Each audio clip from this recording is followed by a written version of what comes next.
Hi and welcome. My name is Suzanne Hugh, and I'm here with Sydney to talk about food waste. Sydney, I'd like to hear your ideas and thoughts. Thanks so much for having me. So, I'm here to talk about food waste. I strongly believe that food waste is not talked about enough in this world and in this country, even though there's more awareness. Do any of you know that nearly 40% of the food supply is lost or wasted every year?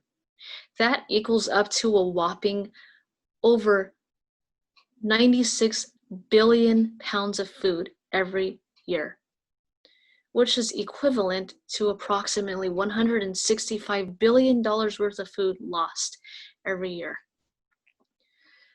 And also, I see this as an unwritten crime because as we're wasting all these billions of pounds of food, in fact, trillions of pounds worldwide every year, in this country alone, there are tens of millions of people who have to worry every day about where their next meal is coming from.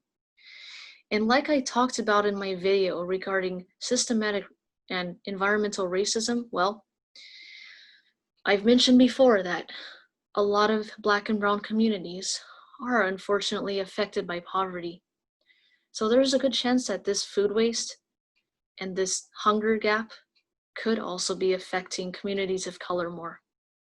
Food waste rotting in landfills also contributes to climate change because it emits methane as it rots. Methane is a greenhouse gas that is over 20 times more powerful than carbon dioxide. Given the fact that there's more frequent natural disasters, droughts, wildfires, and whatever due to climate change, well, what happens if the whole country goes in a drought? The way that we are so unprepared for this COVID-19 pandemic, I strongly believe that we are not that prepared in case we were to have a food shortage. We must do everything we can, whether it's planning meals or using what we can at home or trying really hard not to waste leftovers. And by the way, leftovers for the most part stay good for more than 3 days. I would recommend that anyone who has a weak immune system to be careful, though, with eating leftovers that are over 3 days old. But just so many of you know, and I wouldn't recommend this for everyone, but I've had leftovers that were over a week old and did not get sick. So, what I'm trying to get at here is if we do not use our resources wisely now, there is a chance that it may be too late. We may be reaching a tipping point of Mother Earth and we may not be knowing it. It is essential that we do as much as we can to change that 40% gap in the food system in which food goes to waste. We must work diligently to cut that in half in the next 5 years, or maybe even cut it down to only 15% of the food supply going to waste. If any of you make too much of one meal or a dish and have so many leftovers, maybe freeze some of it in a glass container. Or maybe offer some to your neighbors or someone in your life you may know who may be in need that may really appreciate that. Because to waste billions of pounds of food while millions of people are starving in this country and while millions of people of color live under the poverty line is an unwritten crime.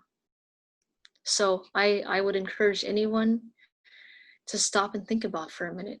How would I feel if I looked in the fridge and I didn't see any food left and I had to worry about where my next meal is coming from? If I had to go to bed hungry almost every night? If I had 3 kids that I could not feed because I could not put food on the table, because I could not get a high-paying job, because my wage is lower because I have darker skin than this person, or because I'm a woman, or because this or that.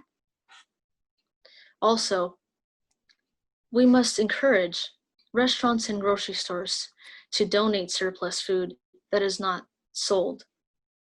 Restaurants can do their part by donating to food rescue programs that pick up food that would otherwise be thrown away. Oftentimes, these programs have refrigerated trucks, and There's a law that's supposed to protect people from liability when donating good food in good faith. It's called the Bill Emerson Good Samaritan Food Donation Act. It was passed in the 1990s. So have any of you ever wondered what restaurants and grocery stores do with all that unsold food? Well, unfortunately, it happens too often where it gets thrown away. And most of the food that's wasted is perfectly edible. By putting food that would otherwise be thrown away in the hands of people that need it most, we are lifting the spirits and lifting the tremendous burdens off so many people, at the same time helping the environment, because less methane will be produced. All of the water and shipment and resources and energy it took to make that food is going into good hands. When we throw away food, we are throwing away all of the water, energy, gas, oil, all the labor it took to make that. So if any of you think food waste is not a big deal, I would encourage you to think again and to realize how many spirits we could lift and how much we could protect our environment and how much we could prepare and use our resources wisely. If we just reduced food waste tremendously, how many billions of pounds of food we could save and how many millions of people we could feed, and how much less we may have to worry about going in a food shortage or not being able to have water or resources to grow food anymore. And many of you could also volunteer with gleaning programs, which is programs that harvest imperfect produce that is not cosmetically up to the standards to sell, but is still good to eat. Thanks for listening. Thank you so much for that great information and talking to us about the different acts and the different things that we can do, the tips, and all of this great information. Thank you so much. Is there anything else you'd like to add? I could give a list of food rescue programs that could probably use some support. There's one called Food Recovery Network. There's one called City Harvest. It's in New York. Oh, Food Recovery Network is a college-based food rescue program, by the way. I'm not sure how much in operation they are right now because of COVID, but Food Recovery Network, City Harvest, Food Forward in Los Angeles, 11 Spoonfuls, Second Helpings. There's also one in the UK called FareShare. There's one in Australia. I think it's Food Bank Australia. They have a few different ones. There's one called Oz Harvest, OZ and then Harvest.